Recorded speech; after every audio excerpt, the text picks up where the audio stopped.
You are quite right that the joint announcement to address climate change, which happened last year, was well received by the international community. And I believe that climate change issues will be part of the agenda when the president goes to the United States for his state visit. The important thing is for us to work together with the international community to make the Paris conference a success, and that will serve the interests of the world. There's a lot that we can do together, multilaterally or bilaterally.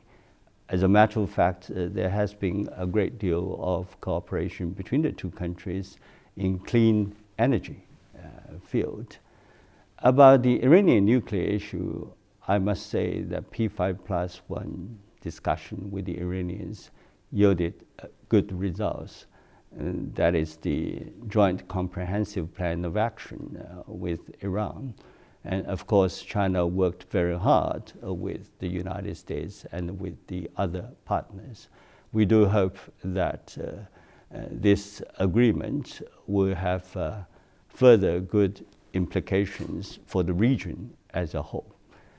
So all in all, China-US cooperation at regional and global stage can be further promoted. And we should actually take a closer look at any kind of possibility of cooperation between the two sides to leverage our resources and to do the utmost.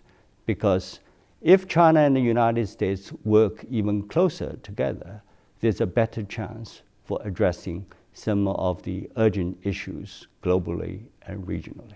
It's in the very area of the Asia Pacific where Chinese and American interests are most closely intertwined.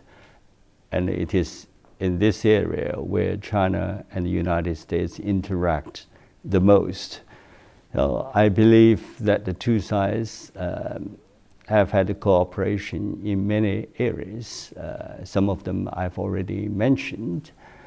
And I do believe that no country needs to take sides between China and the United States, because President Xi said that we are working really for a community of interests. So if there are friends of China who would like to be friends of the United States or the other way around, both countries should welcome that.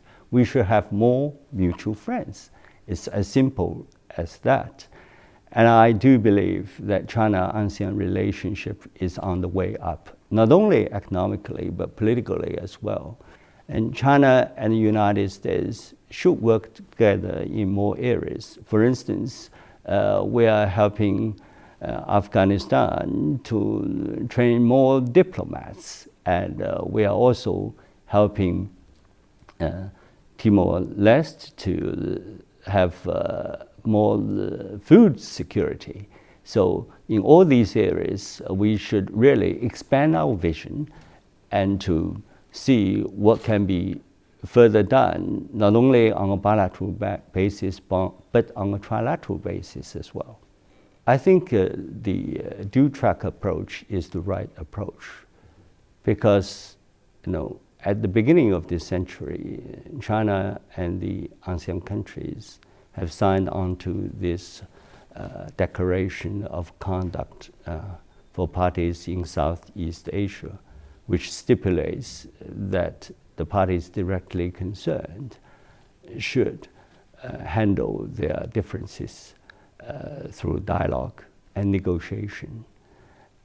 So the DOC is being implemented now to the benefit of all sides, because it not only encompasses territorial disputes, it talks about a lot of other things like maritime cooperation, rescue, search and rescue, and so on and so forth. On the other hand, China has been very active in conjunction with the ASEAN countries to pursue, on the basis of consensus, a COC, Code of Conduct. And I believe that through sincere dialogue, ultimately, we'll be able to reach that agreement. Let me say a few words on freedom of navigation and overflight.